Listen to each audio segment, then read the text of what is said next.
Sometimes the quietest places hide the deepest secrets. For Jack Thompson, a weary veteran, the forest was more than trees. It was medicine for a broken soul. With his loyal dog Buddy, he searched for healing herbs, hoping to mend what war had left undone. But one misty morning, Buddy stopped, ears sharp, leading Jack to an armored truck buried for 40 years, holding a truth that had left a town in shame.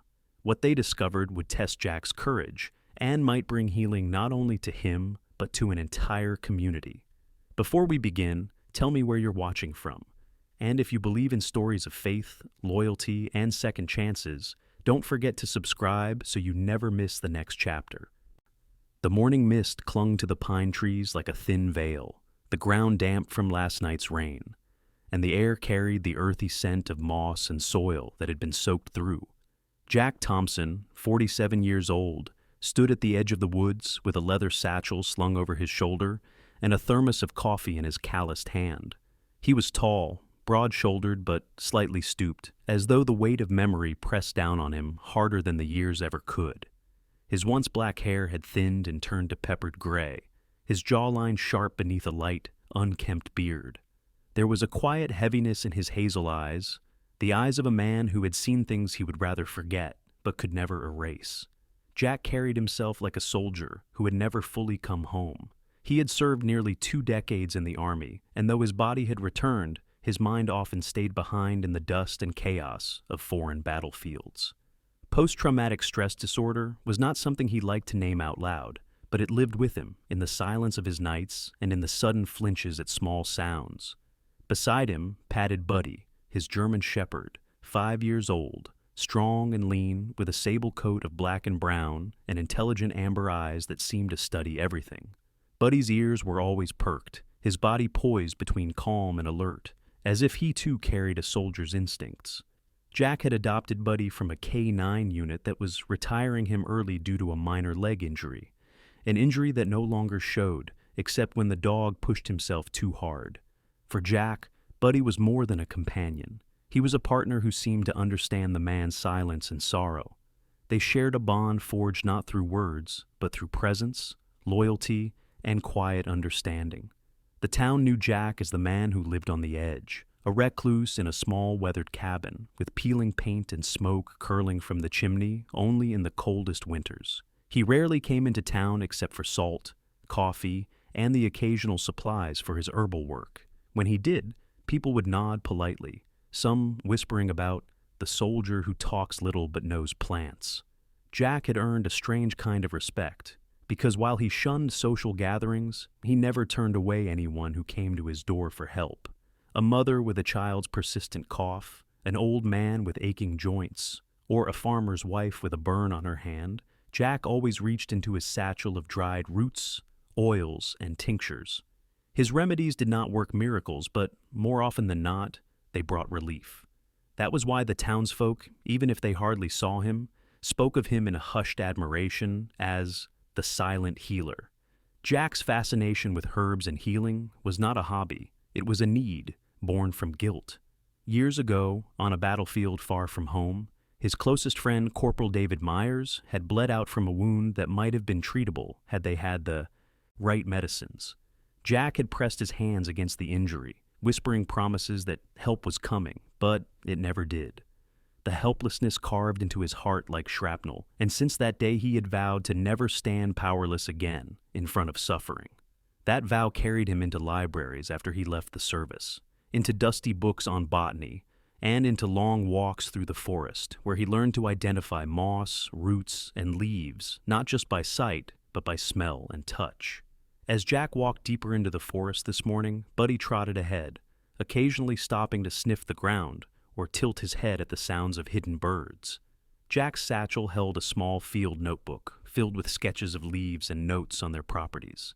He paused at a patch of yellow-green moss spreading across a fallen oak, bending low to scrape a small sample into a tin. He muttered to himself, his voice gravelly from years of cigarettes and silence. Could help with fever, maybe worth testing. Buddy circled near him, keeping watch, as though protecting his master's small act of discovery. Jack's relationship with the forest was complicated yet sacred. To him, the woods were not empty. They were alive, whispering with secrets of survival, endurance, and healing. Every fern curling open from the damp soil told him stories of resilience. Every mushroom pushing through bark reminded him that life could grow even in decay. The forest gave Jack purpose when the world outside offered none. Here, he was not a broken veteran or a man haunted by war. He was a student, a healer, and sometimes even a teacher to the rare few who dared to walk with him. Though he avoided crowds, there were moments when people did find their way to him. Sarah Miller, for example, had once appeared at his cabin door on a winter afternoon, shivering and nervous. Sarah was a thin woman in her 30s, with light brown hair pulled back in a messy bun and pale skin made sallow by worry. Her little boy, only 6, had a rash that refused to fade. Jack had studied the boy, withdrawn at first, then fetched a jar of salve made from plantain leaves and calendula. A week later, Sarah returned to thank him, color back in her boy's cheeks. She told others quietly, and though Jack never sought gratitude, it spread. Encounters like this gave the townspeople reason to speak well of him, even if he preferred their respect remain distant. Still, despite the gratitude, Jack remained reluctant to step into the heart of the community. PTSD had made him wary of crowds, noises, and the feeling of being boxed in. In the quiet forest, he could breathe. In the cabin, with Buddy's steady presence, he could sleep. Sometimes. He dreaded church bells, fireworks, or even the hum of machinery in the factory on the far side of town. They reminded him too much of artillery and chaos. That was why he chose the forest. It was where silence comforted rather than condemned him. As midday approached, Jack filled his satchel with herbs and small roots, enough to dry and test later. He sat on a rock, Buddy beside him, sipping coffee from his thermos. His thoughts drifted, not to the war, but to the townsfolk who still carried scars of another kind, the economic wound left by the armored truck disappearance decades ago. He had overheard the old men in the diner speak of it, how the town was never trusted again, how investment dried up, how shame lingered in the streets like a shadow. Jack often wondered what it must feel like to be punished as a whole, even when innocent. In that way, perhaps he and the town were alike, both bearing scars for things they had not chosen. Buddy nudged his arm, breaking the thought, and Jack scratched the dog's ear with a small smile. "You keep me sane, don't you, boy?" he murmured. The dog leaned into him, a silent affirmation. As the sun broke through the trees, Jack rose and headed homeward, his satchel heavier, but his mind lighter. He did not yet know that the same forest that gave him peace would soon thrust him into the center of a mystery long buried. For now, though, the day was enough. The herbs in his bag meant he could help another cough, another wound, another sleepless night for someone in town. That was his role, his atonement, and the only way he knew to live. And in that quiet balance of pain and purpose, Jack walked on, with Buddy faithfully at his side, the soldier and the forest bound together by silence and healing. Pine Hollow sat low in a quiet valley, its streets cracked and its storefronts faded. The kind of town where every boarded window whispered of better days. Long ago, freight trains rattled through here, carrying lumber and grain, and families filled the square with chatter and laughter. But that was before 1985, the year the armored truck disappeared.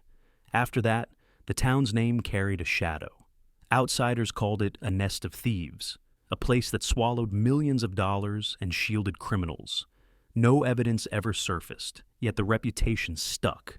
Investment dried up, banks closed, and children left in droves. The town did not just lose money, it lost its dignity. Jack Thompson entered Pine Hollow only when necessary. He kept to himself, his cap pulled low, his boots scuffing against the cracked pavement, Buddy trotting close at his heel. He didn't linger to talk, but his presence always drew silent nods. People remembered the quiet remedies he'd given them in times of need. They respected him, but they also left him alone. For Jack, that was enough. That afternoon, he pushed open the glass door of Porter's Diner, the bell above it jingling weakly. The air smelled of frying bacon and old coffee.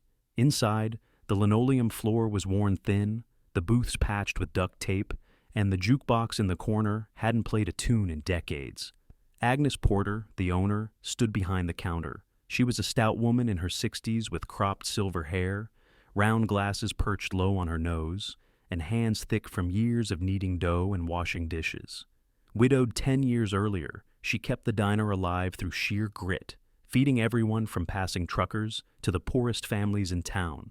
She had a sharp tongue for gossip, but a soft heart for anyone hungry. "Coffee, Jack?" she asked, her voice matter of fact. He gave a short nod, and she slid a chipped mug toward him without another word. Buddy settled beneath the counter, his amber eyes watchful but calm.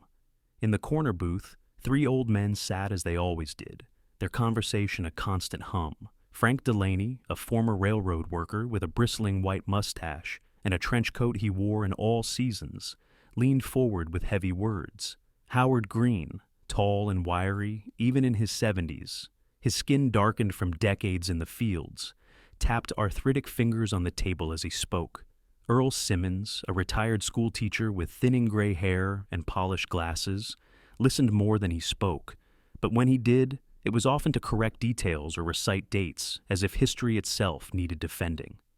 "That truck ruined us," Frank muttered, his voice like gravel grinding. "Town never shook it off." Howard's jaw clenched. "Investors left, bank closed. Our kids had to find work somewhere else.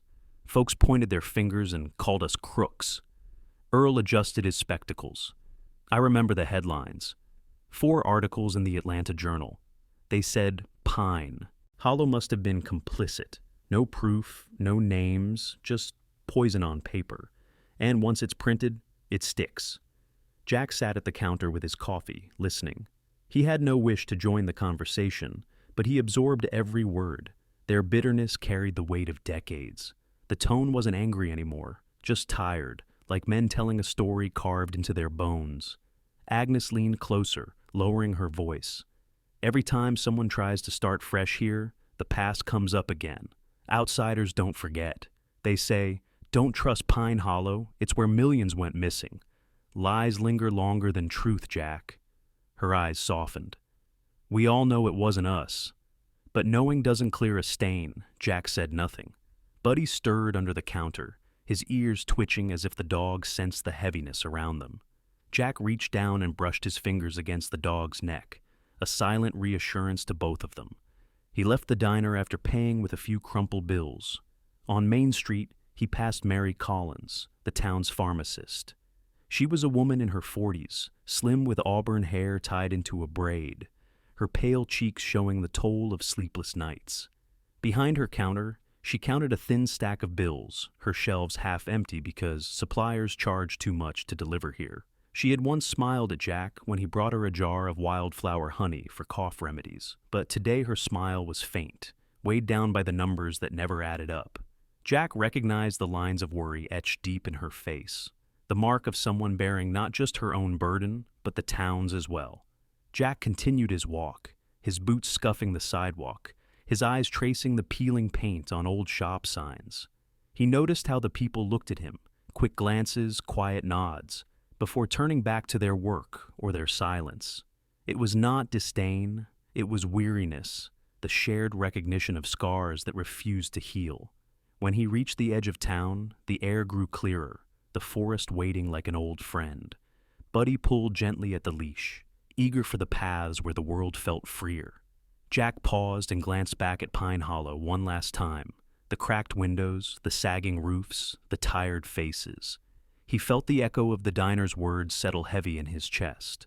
This was a community punished not by guilt, but by suspicion, marked by a crime that no one here had committed. Without speaking, he turned toward the trees, Buddy trotting faithfully at his side. The forest closed around them with its damp silence, but the town's sorrow clung to him like the mist. Jack knew he could retreat to the woods, but he also knew the town's wounds would not heal on their own. And deep inside, though he wouldn't admit it yet, he felt the whisper of something stirring, that one day perhaps the truth would come calling, and he would not be able to ignore it. The rain had passed in the night, leaving the earth soft and fragrant, the forest floor alive with the smell of wet pine and the steady drip of water from branches. Jack Thompson set out at dawn with his satchel over one shoulder, a small spade tucked inside along with his knife and notebooks. Buddy padded close, his sable coat dampened by dew, ears twitching as he absorbed the life around them. Jack moved slower than usual, his mind still carrying the heavy echoes of the diner conversations from the day before. Pine Hollow's wounds had seeped into his thoughts, and he could not shake the feeling that the town's fate was bound to something deeper than mere gossip. The morning air was thick with mist, and Jack guided his steps toward a part of the forest he rarely visited, a hollow where medicinal moss tended to grow after storms. His boots sank slightly into the sodden ground, leaving prints among the fallen leaves. He carried a small wooden box to hold fragile plants, and Buddy kept alert, as though guarding both man and mission. Jack crouched near a cluster of ferns, brushing away droplets to see if the spores might be worth harvesting. His hands, rough and scarred from years of both combat and manual work, moved with care. It was Buddy who shifted first. The dog stopped abruptly, his body stiff, ears pricked forward, tail held straight like an arrow. Jack knew that posture. It was Buddy's way of saying something here is not right. The veteran followed the dog's gaze and noticed a patch of forest floor where moss grew too thick, the shape beneath uneven. Jack set down his satchel and pushed aside the wet greenery with cautious fingers. His nails scraped against cold metal, rough and corroded. For a moment, his breath stalled, his chest tightening in an old familiar panic. He pressed his hand against the surface and felt rivets beneath his palm. Jack scraped harder, uncovering more of the dull sheen. It was not farm equipment, not a discarded tractor part. The lines were too sharp, too deliberate, too reinforced. His soldier's instincts told him this was no accident of rust. He stood back, scanning the hollow with narrowed eyes, feeling the weight of silence pressing down on him. The forest seemed to listen, the mist curling as though watching. Buddy growled low, circling the patch, then barked once, sharp, insistent, before falling silent again. Amber eyes locked on his master. Jack's heart thudded as realization began to form. This could not be random. His mind raced with the old men's words. The truck ruined us. He pulled his knife from the sheath and began slicing through the mat of vines and roots that bound the object to the earth. It took effort, his muscles straining, the soil staining his hands, but gradually more of the shape revealed itself. A slab of steel wall, pocked with rust, its edges still unnervingly solid.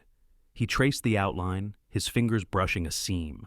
The unmistakable contours of an armored truck. Jack staggered back and leaned against a tree, his breath uneven. 40 years. Had it been here all along, hidden beneath soil and memory? He remembered the bitterness in Howard's voice, the resignation in Agnes's eyes, and the sorrow in Mary Collins' face. The town had suffered for decades, branded guilty by association, and here lay the truth, or at least the beginning of it. He clenched his fists, a flood of emotions washing over him, anger at the injustice, dread at what might lie inside, and a strange, trembling anticipation. The sound of footsteps startled him, but it was only Tommy Briggs, a boy of about 12, with sandy hair sticking out beneath a baseball cap too large for him. His skinny arms clutched a slingshot, and his freckled cheeks were flushed from running. Tommy was known around town as restless and curious, often skipping chores to wander the edges of the forest. His father had left years ago, leaving his mother, Linda, to raise him on waitress wages. Tommy had a mischievous streak, but his eyes were bright with an eagerness to prove himself. "Mr. Thompson?" the boy asked, panting. "Mama says you know herbs. My grandma's sick again, her chest wheezing. Mama asked if you'd come later." His voice carried the hesitation of a boy who knew Jack was not easy to approach. Jack glanced from the boy to the half-buried truck. His jaw tightened. "I'll come this evening," he said quietly. "Tell your mother to brew time tea till then." Tommy nodded, curiosity flickering as his eyes darted toward the patch of disturbed moss. Buddy gave a soft growl, and Tommy flinched. Jack stepped between them, his voice firm. "This is no place for wandering. Head home, Tommy." The boy hesitated, then turned and sprinted off, leaves crunching under his small shoes. When silence returned, Jack crouched again by the metal. He thought of the consequences. If he exposed this, the town might finally be cleared. But he also knew the danger of stirring old secrets. Whoever had hidden the truck had power enough to keep it buried for decades. The thought made his pulse quicken. PTSD had taught him to distrust sudden calm, It often preceded chaos. Buddy pawed at the ground, his claws scraping dirt from the edge of the truck. Jack touched the dog's head gently. "Easy, boy." "We've found enough for today." He took out his field notebook and began sketching, his pencil scratching furiously, labeling angles and rivets, the width of the steel plate, the texture of the corrosion. He noted the exact location with careful detail, marking trees and the slope of the hollow. He stayed nearly an hour, his back sore from crouching, his hands raw, until the outline of the armored truck was clear enough in his mind to haunt his dreams. Finally, he packed his tools and stood, brushing soil from his knees. He gazed one last time at the rusted surface, his chest heavy with the certainty that he had stepped onto ground that was never meant to be disturbed. As he walked back through the forest, Buddy close, Jack's thoughts churned. The boy's innocent request lingered, a reminder that life went on with or without secrets. Yet, he could not ignore what lay beneath the moss. The town had borne its shame long enough. Perhaps fate had chosen him, the broken veteran, to uncover the truth. The notion unsettled him, but he could not push it away.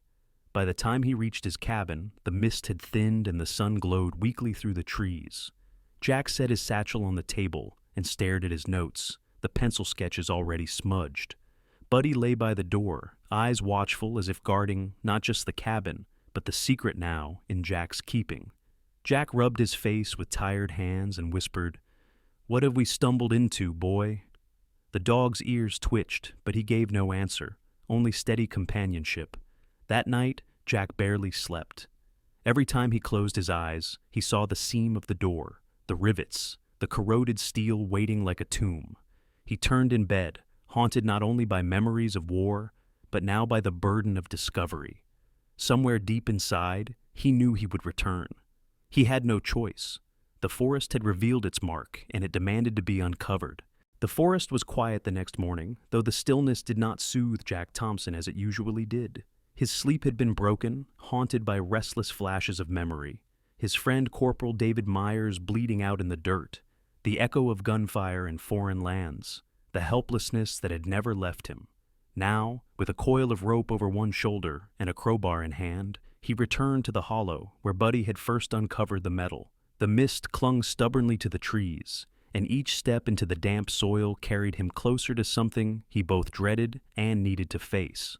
Buddy padded close, his sable coat streaked with morning dew, eyes alert, tail low but steady. The dog seemed to understand the gravity of the task, matching Jack's pace with unusual solemnity. Jack reached the hollow and crouched by the rusted outline, his breath catching as he ran his palm along the cold steel again. His crowbar slipped between the seam he had traced the day before. He pressed his weight against it, his muscles straining. For a long moment, nothing gave. Then, with a groan like a dying animal, the door shifted.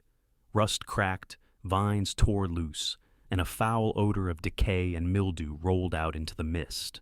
Jack staggered back, covering his mouth, his stomach lurching at the stench. Buddy whined softly, pressing against Jack's leg as if to steady him. Jack forced himself to step forward, pulling the door wider until the dark interior yawned open. His flashlight beam cut through the gloom, illuminating steel walls scarred with rust and the remains of shelves bolted to the sides.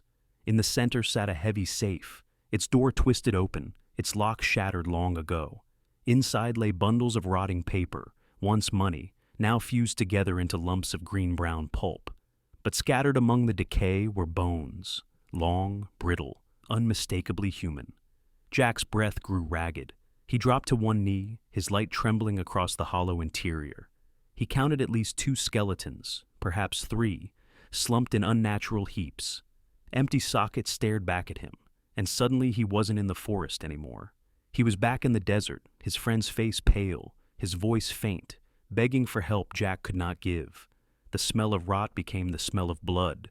The steel walls became the walls of a transport truck riddled with holes. His chest tightened, his hands shook.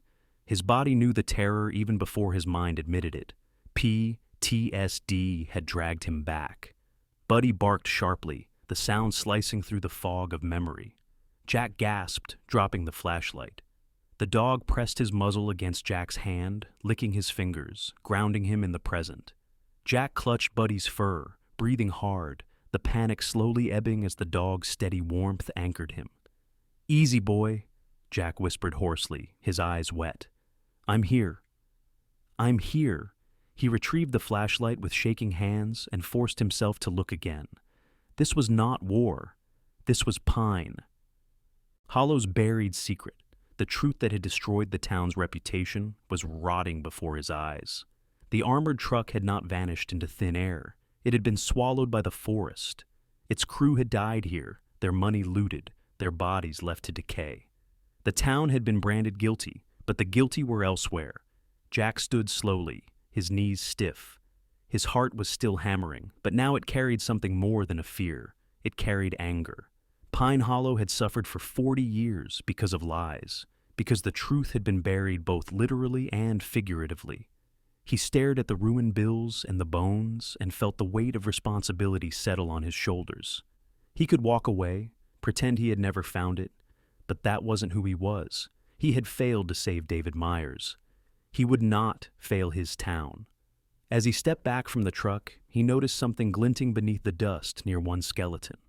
Kneeling again, he brushed the debris aside and found a badge, an old deputy's badge, tarnished but still bearing the county seal. Jack froze, a chill running down his spine. The implications burned through him. If law enforcement had been involved, if deputies had turned their guns on each other over money, then the stain on Pine Hollow had been rooted not in its people, but in its protectors. Jack slipped the badge into his pocket, his jaw tightening. He would need to tread carefully. Exposing this truth could restore the town's name, but it could also bring danger. Whoever had hidden this had once held power, and perhaps their descendants still did. Buddy nudged his hand again, sensing his unease. Jack crouched and rested his forehead briefly against the dog's. "We've got proof now," he murmured. "This isn't just ghosts. This is the truth. And it's ours to carry." He sketched the interior quickly, noting the position of the bodies, the state of the money, the ruined safe. His hands steadied as he worked. He had learned long ago that discipline was the cure for panic. By the time he finished, the mist had begun to thin, weak sunlight reaching into the hollow. Jack closed the rusted door as best he could, concealing what lay inside. He wrapped the rope around the handle to secure it, though he knew it would not hold forever. On the walk back to the cabin, Jack's mind churned. He thought of the old men at the diner, of Agnes pouring coffee with tired eyes, of Mary Collins counting too few bills. He thought of Tommy Briggs, his freckled face earnest with worry for his grandmother. All of them had lived under a shadow that was not theirs to bear. He had found the shadow's source. Now the question was whether he had the strength to bring it into the light. At the cabin, Jack sat heavily at the table, Buddy lying close by, the badge glinting faintly in his hand. His thoughts circled, fear pressing against determination, trauma against duty. He whispered to himself, "This could clear us. Or bury us deeper." Buddy lifted his head, amber eyes steady, and Jack managed a thin smile. The decision was not made yet, but one truth was clear. Pine Hollow's ghosts were real, and they were no longer silent. By mid-morning, the sky cleared to a thin blue, the kind that made distant hills look brittle, and Jack Thompson walked into town with Buddy at his heel and the deputy's badge wrapped in cloth in his pocket. He didn't head for Porter's Diner, but straight to the county library, a squat brick building with faded posters in the windows. Inside, dust and floor wax hung in the air. Behind the desk sat Ruth Hanley, late 60s, small and wiry, hair ash gray in a bun, glasses square and stern. She had the owlish look of a woman who had guarded shelves for decades. "Can I help you, Mr. Thompson?" she asked, low but firm. Jack requested microfilm of papers from 1985 to 87. Ruth paused, then gestured toward the back. "Machine 3, she said. "It complains the least."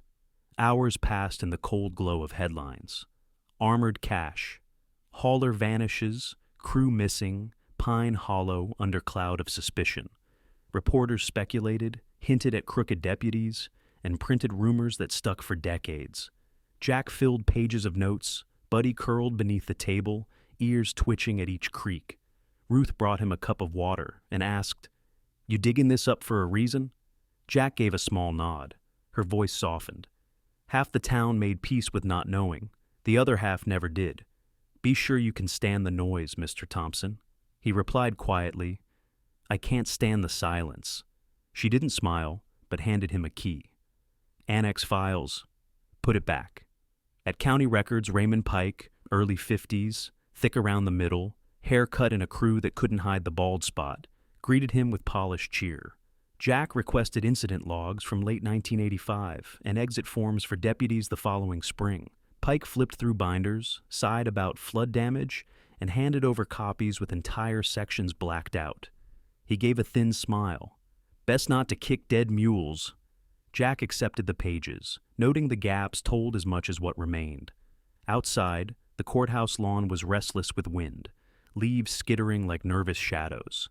Jack reached his cabin near dusk, mind buzzing with dates and the badge's weight heavy in his pocket. He spread papers on the table, ate 2 slices of bread with peanut butter, while Buddy paced from door to window, uneasy. Jack checked latches, the nail he slid into the back door, the wire strung across the path to sing if brushed. Night pressed in thick. The kettle keened, then Buddy froze, ears sharp, body coiled, a faint tremor at the door handle. The wire outside whispered. Someone was testing the latch. Buddy growled low. The window creaked 2 inches upward. Jack eased a hardwood bat free and waited. The silence stretched, then he spoke, his voice like a warning shot. "Step through and you won't step far." The window stilled, a muttered curse. Boots retreated fast on pine needles. Buddy surged, then returned, panting. They waited, listening until only the kettle sang again. Jack didn't call. The sheriff. Pike's missing records and the badge in his drawer had drained what little trust remained. Instead, he poured chamomile, steadying his hands. He reviewed what he knew. The truck was real, men had died, and at least one badge had been inside. Someone alive wanted this buried.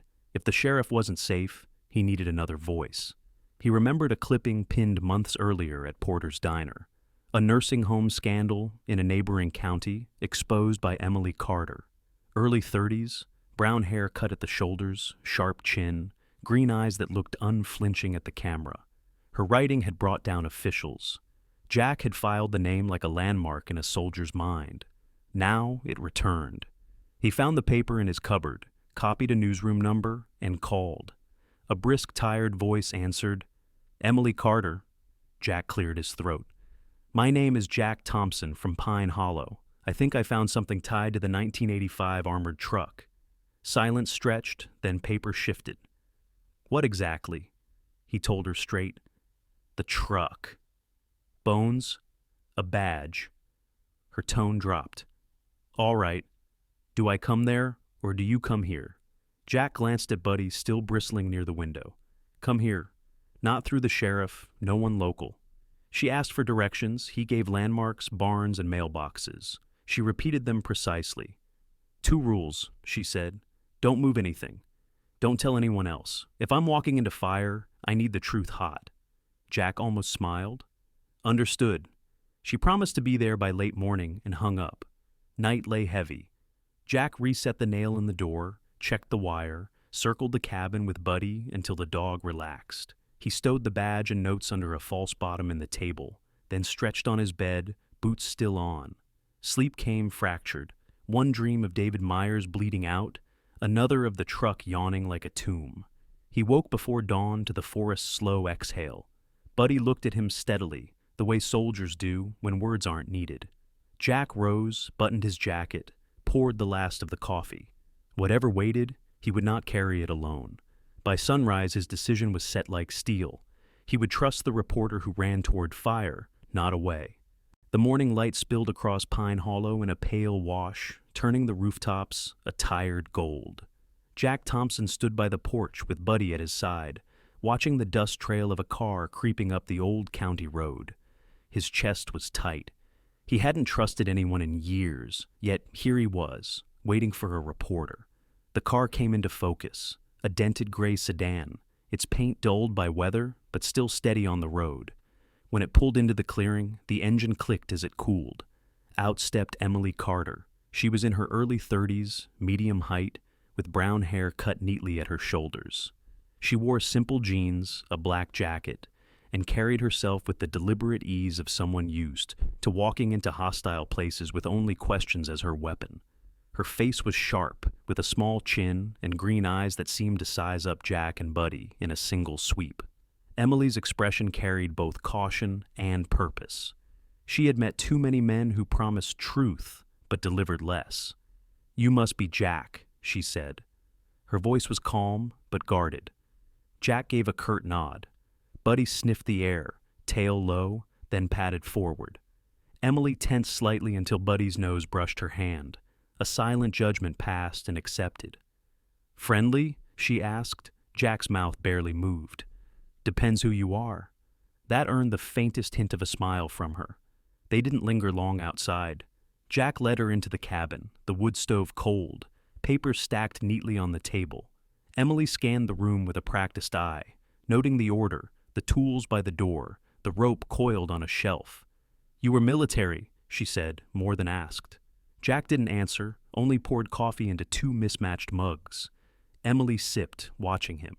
"People call me stubborn," she said at last. "I don't print fairy tales. If you're wasting my time, I'll know." Jack pushed the cloth-wrapped badge across the table. Emily unfolded it, her brow tightening as she studied the tarnished star. "Where did this come from?" Jack's eyes darkened. "The truck, buried in the woods. Bones inside." Emily opened her mouth, but Buddy's sudden bark cut through the cabin. The dog was at the window, teeth bared, hackles raised. Jack moved fast, yanking the curtain. A man stood half hidden by pines, his outline blurred by distance. He wore a dark coat, a cap pulled low. Emily's heart lurched. Her hand went instinctively to her bag, where she kept a small pocket knife. The figure stepped closer, then Buddy lunged at the door with a roar that shook the cabin. The man froze, then turned and disappeared into the trees. Jack gripped the edge of the table until his knuckles whitened. Emily's breath came quick, but when she met Buddy's amber eyes steady on hers, she felt something shift. If the dog trusted Jack, maybe she should too. They set out together later that afternoon. Emily wanted more than relics. She needed voices, stories, flesh on the bones, of headlines. Jack, silent by habit, would not have chosen company, but Buddy softened the edges. They walked into town, stopping at the bench outside Porter's Diner, where a small circle of old men gathered as they did most days. Among them was Samuel Whitaker, 80 years old, once the town's school principal. He was tall even in age, with a thin frame and a cane polished smooth from years of use. His face was long, the skin drawn, but his eyes still sharp behind wire-rimmed glasses. He greeted Jack with a slow nod, surprised to see him in company. Emily introduced herself, notebook ready. Samuel chuckled. "A reporter, eh? We've had a few. They come sniffing, scribble down misery, then vanish." But Buddy nosed his hand, and Samuel's stern mouth softened. "Fine then. If the dog says you're worth talking to," he tapped his cane. "We've carried silence long enough." As they spoke, Emily listened while Jack stood nearby, arms folded, gaze fixed on the horizon. Samuel recalled how, after 1985, the state pulled funding for the schools. Windows cracked, paint peeled, roof leaked. Children had to sit with buckets catching rainwater above their desks. His voice trembled with anger, disguised as memory. "We weren't thieves, but our children paid as if we were another elder." Martha Hensley joined the circle. She was in her late 70s, stout, with silver hair in a loose braid and hands rough from decades at the textile mill. Her face carried a permanent crease of worry, but her eyes gleamed with quiet strength. She told Emily how the bank closed, mortgages failed, families scattered. "We lost more than money," she said. "We lost our sons and daughters. They left 'cause the world called us crooked. A whole town punished for a crime it never did." Emily's pen scratched across the page, but she paused when Martha looked directly at her. "Write it right this time," the older woman said. "Write it so we aren't just shadows of suspicion." Emily swallowed and nodded. As the afternoon faded, the stories layered, about the church roof that caved in, about shops boarded when suppliers refused credit, about young men who never returned after leaving for work elsewhere. The elders' voices carried bitterness, but also resilience. They had endured 4 decades of shame, but still they gathered in the square. Still they remembered Pine Hollow as a place worth belonging to. Buddy lay across Jack's boots as if anchoring him to the circle. Jack said little, but when Samuel touched his arm and muttered, "We need someone to carry this truth," Jack's throat tightened. He thought of David Myers, of promises left unfulfilled. Now the burden was shifting. His town needed him as much as his friend once had. When Emily closed her notebook, her expression was no longer skeptical. She looked at Jack differently, seeing not just a recluse, but a bridge between silence and truth. "They deserve better," she said quietly. Jack nodded once, his hand resting on Buddy's head. The dog's amber eyes glowed in the last light, as if to say the same. The sky was a dull gray, heavy with clouds that threatened more rain, when Jack Thompson returned to the hollow with his satchel strapped tight and Buddy padding close beside him. It had been 3 days since Emily Carter sat with the elders of Pine Hollow, filling her notebook with stories of decay and endurance. The town's pain was clear, but pain alone could not undo 40 years of suspicion. They needed proof, cold, undeniable. That was why Jack was here again, his camera wrapped in oilskin, his boots already damp with dew.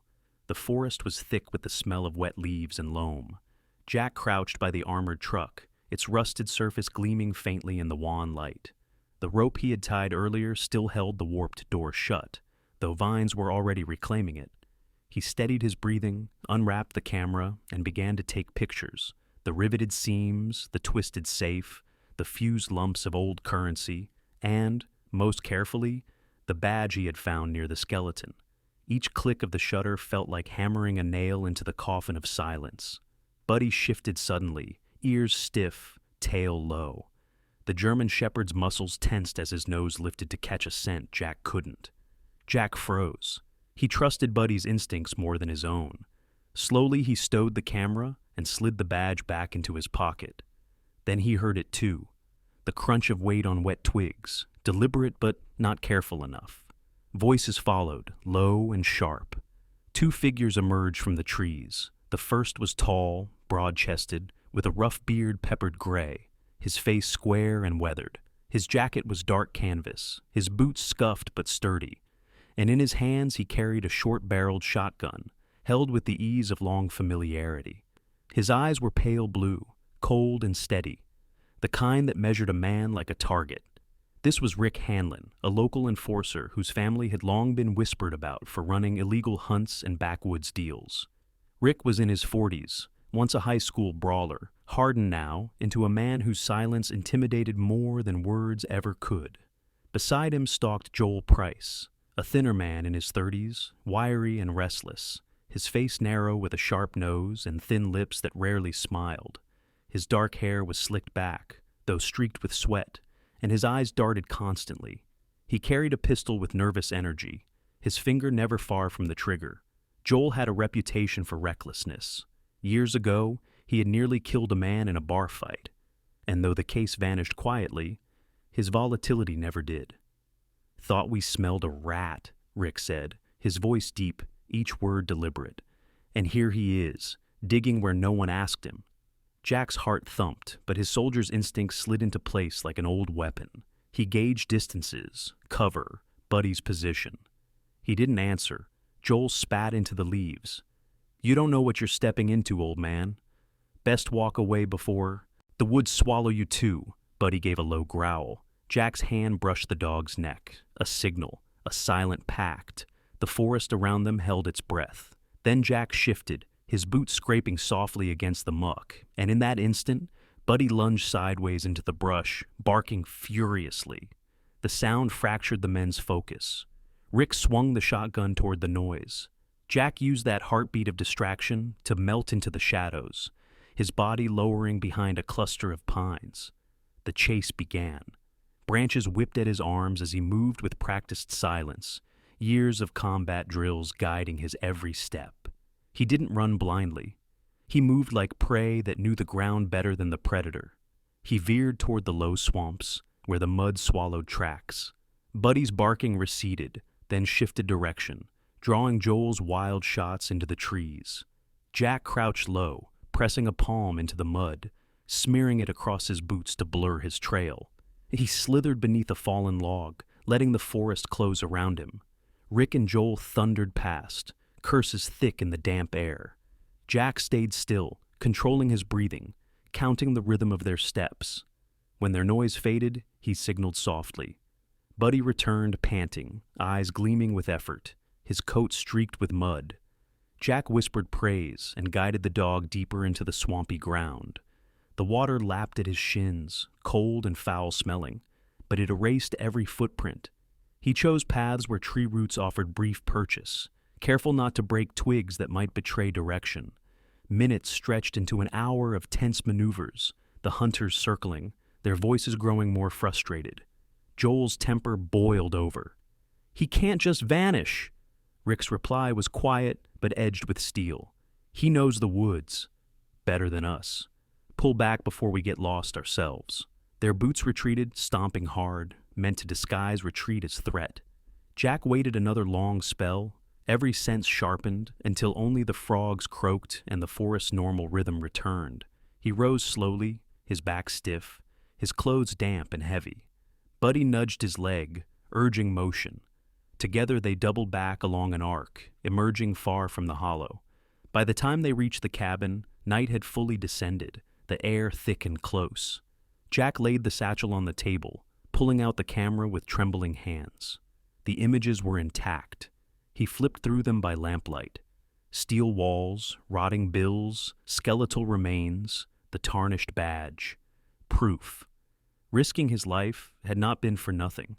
Buddy collapsed at his feet, chest heaving but eyes steady, as if to say the night had been won. Jack sank into a chair, the weight of exhaustion settling over him. He knew this was only the beginning. The men would be back, stronger, angrier. But tonight, he and Buddy had survived, and in his satchel lay the evidence Pine Hollow needed to reclaim its name. The first pale light of dawn stretched over Pine Hollow, brushing the rooftops and turning the mist above the river into a soft golden veil. The town, long scarred by whispers and neglect, stirred with something it had not felt in decades: anticipation. Jack Thompson stood at the edge of the diner's porch, Buddy resting loyally at his feet, while the old bell above the door chimed with each customer entering. But the real sound stirring the air came not from gossip, but from the rustle of newspapers spread across tables and clutched in wrinkled hands. Emily Carter had done it. After weeks of interviews, nights piecing together photographs, and days confronting silence, she had released her series of articles.